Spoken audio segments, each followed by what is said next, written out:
Fala galera, Daniel De Paula por aqui.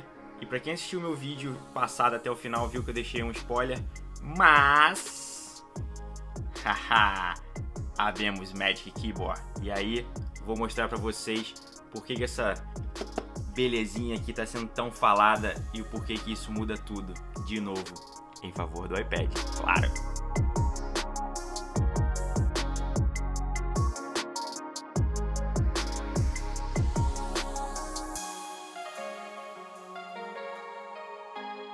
Rapaz, dessa vez eu acho que a Apple acertou, hein?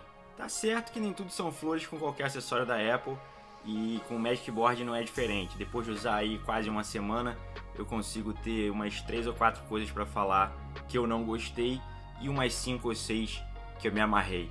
Mas vamos começar pelas que eu não gostei, que fica mais fácil, beleza? Vem comigo.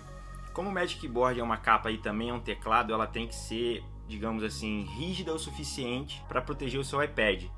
E malandro, ó, a parada é dura, vou te falar. Mas isso trouxe o primeiro problema na minha visão. Ela fecha bem fechado. Ela tem essa estrutura aqui de trás, essa dobradiça, que para você abrir com uma mão só fica complicado. Não é igual qualquer laptop que você tem aquela entradinha aqui na frente que você só faz assim, levanta. Aqui você tem que ao mesmo tempo segurar a base para ir conseguir levantar, porque ela é bem estruturada. O negócio aqui foi feito, ó, parece um tanque. A segunda e a terceira coisa que eu não gostei estão relacionadas e estão atreladas à porta USB-C que foi adicionada nessa capa. Primeira coisa, ela só é de energia. Você não consegue acessar dados, por exemplo, você não pode espetar um pendrive, um HD externo, um segundo monitor nessa porta USB da capa. Ela é somente para carregar o iPad Pro. E aí o fanboy pode chegar e falar: pô, mas olha só, liberou a outra porta USB, né?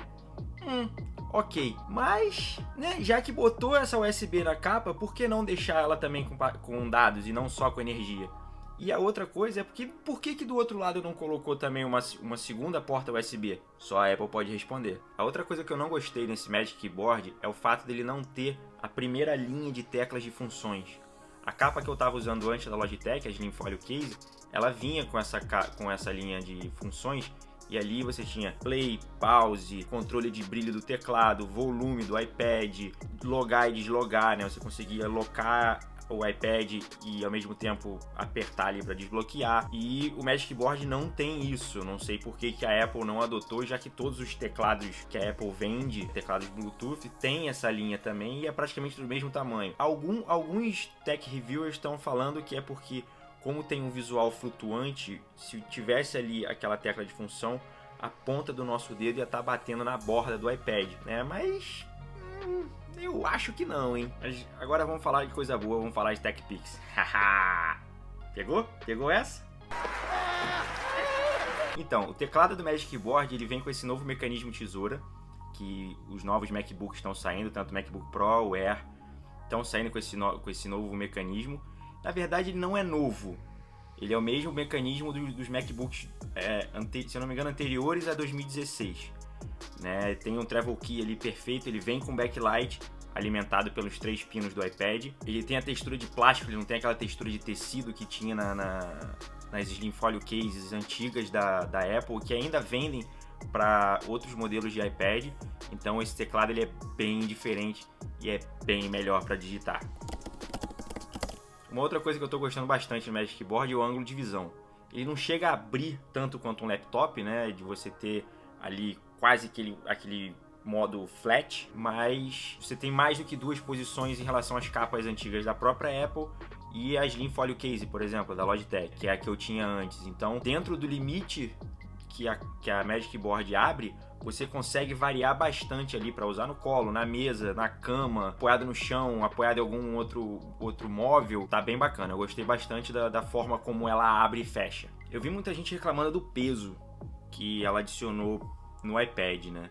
Mas se for comparar com outras capas, por exemplo, a Slim Folio Case, que é a minha base de referência, que era a capa que eu estava usando antes, eu não senti tanta diferença assim. Mas se você for comparar com as capas da Apple, que antes era só um tecladinho ali e quase que uma película de filtro por fora do iPad, realmente adicionou peso. Mas, vou te falar, nada que me faça pensar assim, mas é o mesmo peso de um MacBook Air, é o mesmo peso do MacBook 13 polegadas. Pra mim tá bem tranquilo. Foi uma coisa que não me atrapalhou, que eu não senti tanta diferença assim. Como eu falei, a própria capa da Logitech também já adicionava um certo peso.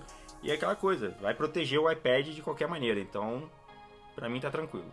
Uma das coisas que chama muita atenção do Magic Keyboard é o design dele. Eu não sei se ainda é um projeto da Apple, que o Johnny Ive era o vice-presidente de design da Apple, ou se já é algo pós-Johnny Ive.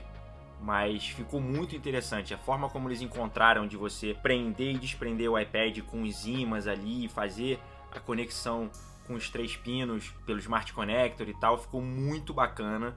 É uma coisa que você tem um visual de laptop e ao mesmo tempo você tem a funcionalidade de um tablet. Você pode simplesmente puxá-la ali para usar com Apple Pencil, para fazer qualquer outra coisa, e o Magic Keyboard fica ali na mesa paradinho. E aí a gente chega no principal ponto do Magic Keyboard e no principal motivo que me fez devolver a Slim Folio Case e comprar o Magic Keyboard, que é o trackpad.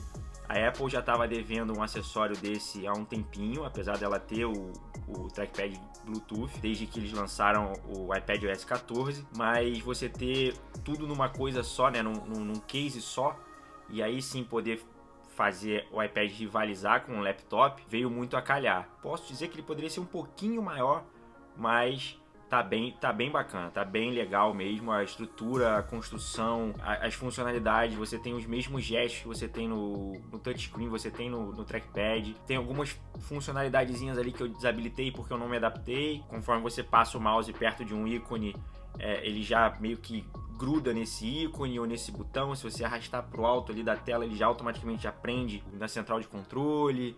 Tem algumas funcionalidades que não vêm habilitadas, como todo laptop, a primeira coisa que eu faço é colocar o toque para clicar, né, ao invés de ser só aquele de pressionar. Nesse trackpad do iPad você pode clicar em qualquer lugar, é igualzinho do MacBook, né, onde você pressionar ou onde você tocar ele vai ter a função de clique, porque é a mesma experiência de um laptop no uso do iPad. Então foi uma coisa que eles adicionaram e ficou muito, muito interessante. O Apple Pencil agora praticamente a função dele é de desenho. Antes eu usava ele um pouco como mouse e tudo mais, mas agora ele está especificamente para desenho, porque tudo eu faço com o trackpad.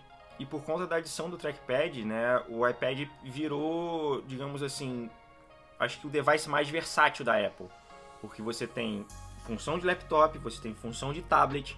Então eu acho que o iPad realmente está aí num caminho para se tornar o futuro dos devices mais portáteis, assim, né? Para ser ali o fiel escudeiro do seu telefone. São coisas que eu tô curtindo muito e não tô me arrependendo de ter feito a troca do laptop pro iPad. Então é isso, galera. Esse foi o review, assim, das primeiras impressões da primeira semaninha usando. Eu vou fazer um vídeo mais pra frente, digamos aí depois de um mês e meio usando, para ter algo mais concreto para falar e não só das funcionalidades, né? E recapitulando as coisas que eu não gostei. Foi a questão dele ser muito rígido para abrir e fechar, só ter apenas uma USB-C, essa USB-C ser só para energia e não para dados. E as coisas que eu gostei o visual é excelente, o teclado é muito bom, a adição do trackpad ficou sensacional e ele se tornou um device muito prático para usar. Então, comenta aí os pontos que você mais gostou e o que você não gostou, se você compraria, se você não compraria, já adiantando que é um produto que vai chegar no Brasil com preço bem salgado, principalmente com dólar do jeito que está agora. Mas deixa aí seu comentário, dá aquele joinha se você curtiu, não esquece de assinar o canal quem ainda não é inscrito e a gente se vê no próximo episódio. Valeu? Sou Daniel De Paola e eu fui!